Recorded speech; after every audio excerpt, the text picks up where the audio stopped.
ماشي، رجعت لكم كمان فيديو عشان حبيت الموضوع بصراحة.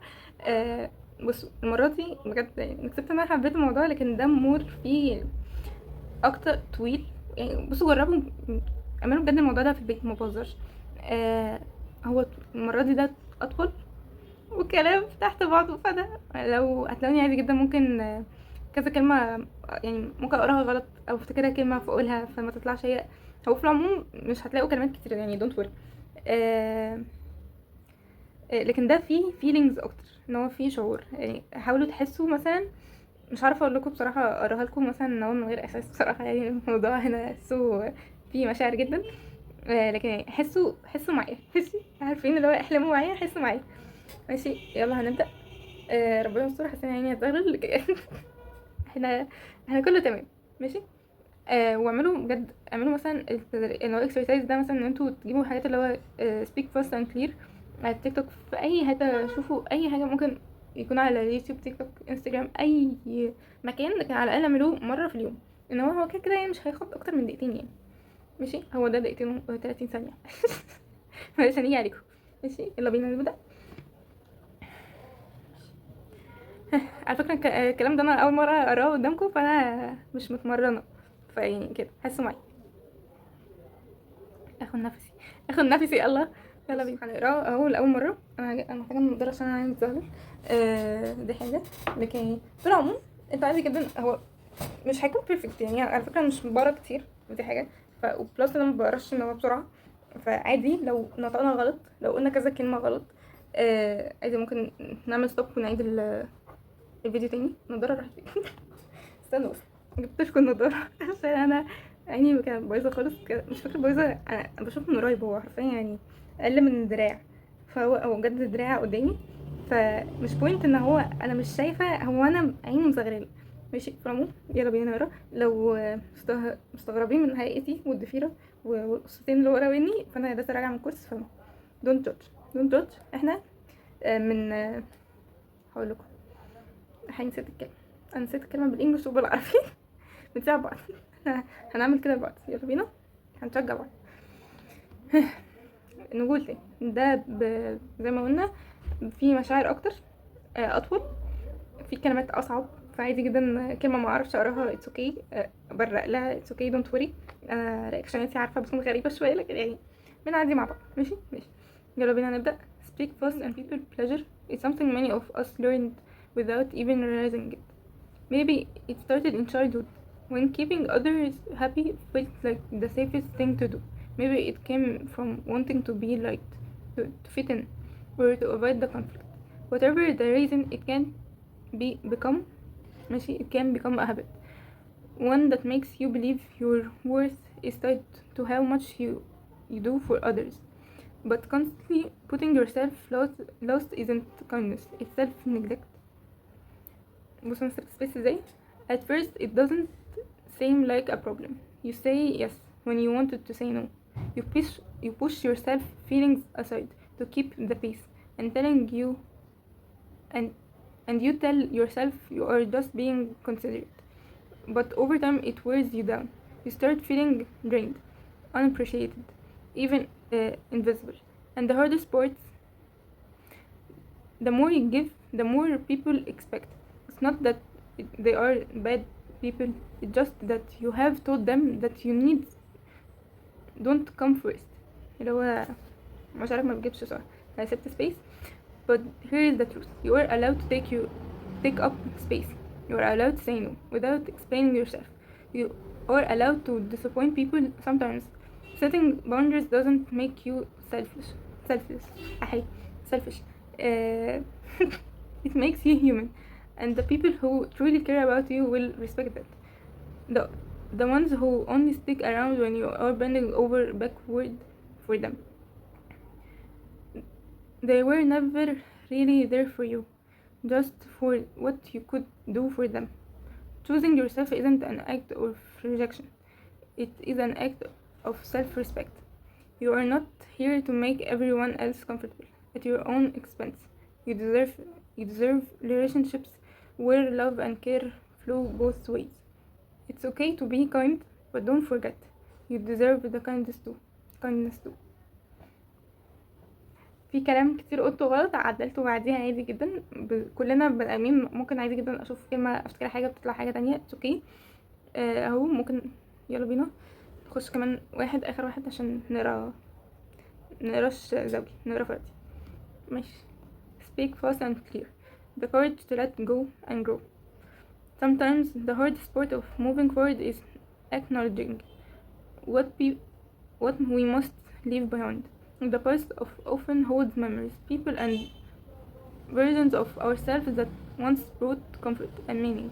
But just because something was once good doesn't mean it still belongs in our past, in our present. Holding on too tight can quietly close our hearts to the new and the beautiful thing waiting to arrive.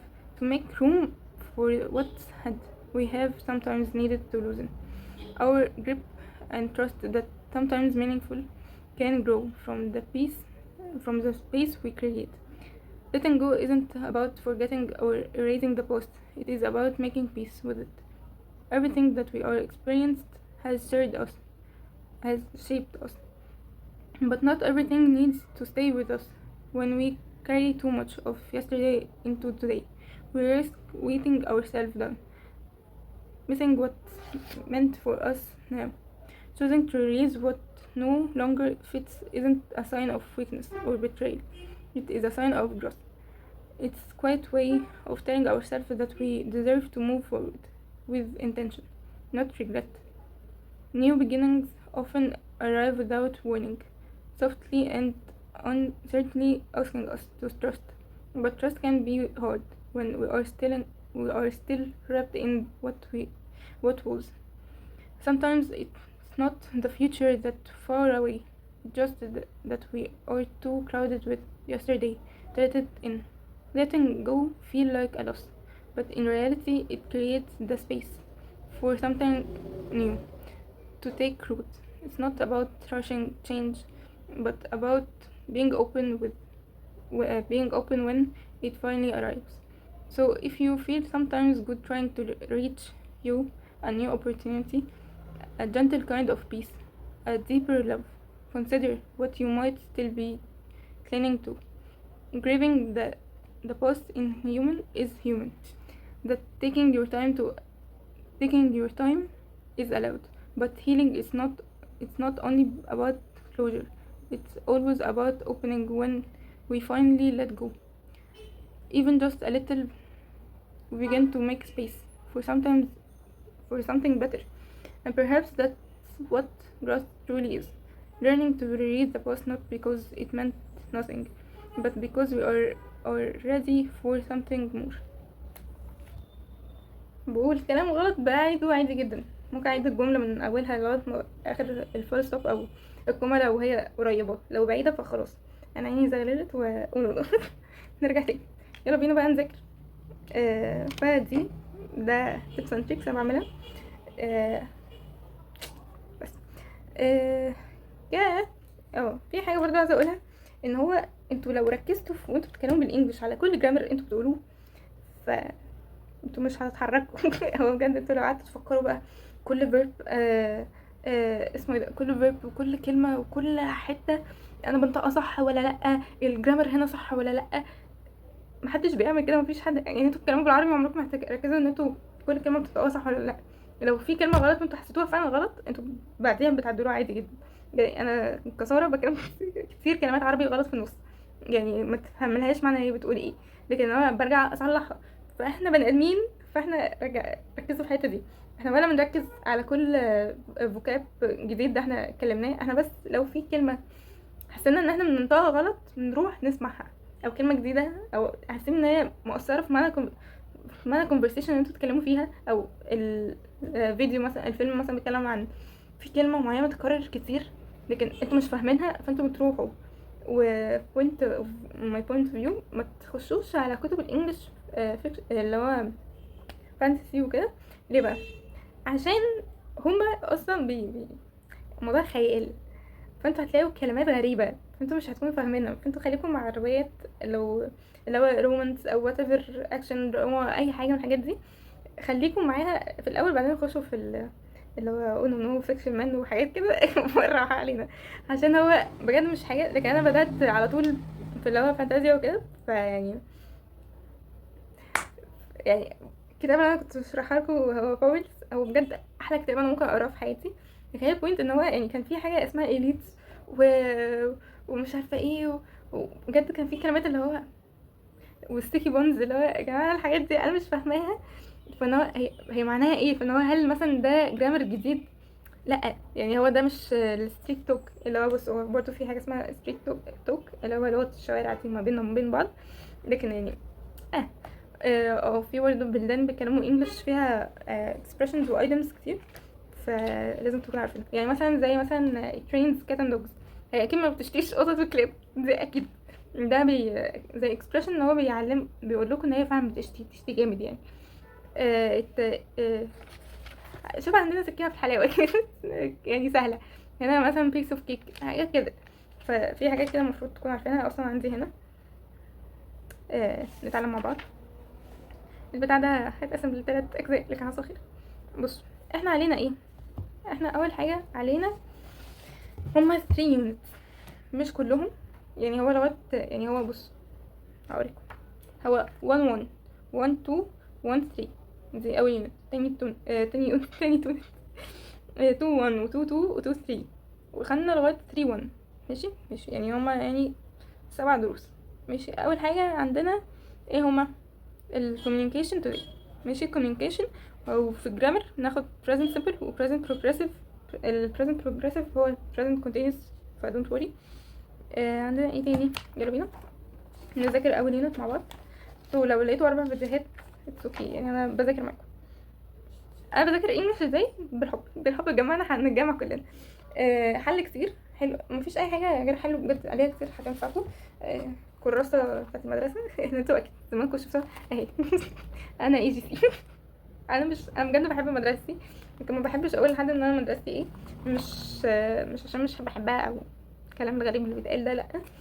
عشان اللي بيعرف مدرستي بيجمع ان احنا متنكين جدا، فالبني ادمين فيهم منهم انواع. على فكره كل مدرسه فيها الوحش والحلو، ويا رب تركزوا في الحته دي، عشان انا بجد كميه الناس اللي هو اول ما اقول لهم انا اي جي سي وكده يقولوا حاجات كده. لا مش كلنا، اقسم بالله مش كلنا. طبعا هما 48 درس جرامر. انا اوريدي كنت مذاكره درسين مالهمش علاقه ببعض اصلا، يعني ال 8 بارت اوف سبيتش قلت لكم عليهم. انا ساعه ما قلت لكم تقريبا ما ذاكرتش هنذاكر. هقول لكم انا هذاكر ازاي، عشان انا لو ذاكرت معاكم حاليا ف 100% ده مثلا يقعد معانا الاسبوع كله مثلا بتكلم فيه. دي حاجه. وعندنا sentence و structure. وعندنا بقى present simple، صح؟ ال verb tenses basic. present simple ادي اول lesson. وعندنا present continuous او present progressive. بس احنا عندنا ايه بقى زياده علينا؟ تقريبا past simple ده لسه ما عملتوش في الكراسه، و present perfect او past perfect مش فاكره. احنا عندنا ايه؟ احنا هنا present perfect و simple past. لا بص، ال present continuous هو present progressive، past simple هو simple past. فحاجات دي انا كنت بتلخبط منها وما كنتش بفهمها. ف الفيديوهات دي لو اي حد فكر يقول اي حاجه ده نيجاتيف، هو فيديوهات نزلها لي لكن منزلها لكم عشان تتعلموا معايا. دول الفيديوز دي للنايس بيبل. الباد بيبلز خليكم بعيد اعملوا كده. ماشي. عندنا مين؟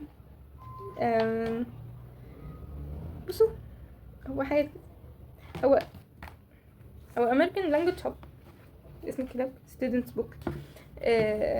بص، خدنا اللي هو I'm just chilling، اللي هو مثلا تقعدوا في الاسبوع. يعني كده كان مستر كل مره بنيجي يسالنا عملتوا ايه في الاسبوع، عملتوا ايه لما في البريك. المستر بيحب يتكلم معانا في العموم في ال3 ساعات دول، بيحب يتكلم معانا في الانجليش، وانا لسه راجعه منه فعشان كده انجلش اون نو. بس فهو كان بيقول في مره قلت له I don't do anything I just stay at home last week. قال لي you can say it either way ان هو I'm just chilling، اللي هو كنت بقول كده ماشي. فاحنا عندنا ذاكروا معايا، امشوا معايا واحده واحده مع كورس الانجليش ده، عشان كده تذاكروا معايا. كنا احنا الاثنين في نفس الليفل. انا مش عارفه صوتي ماله لكن حصل كده. simple present و present progressive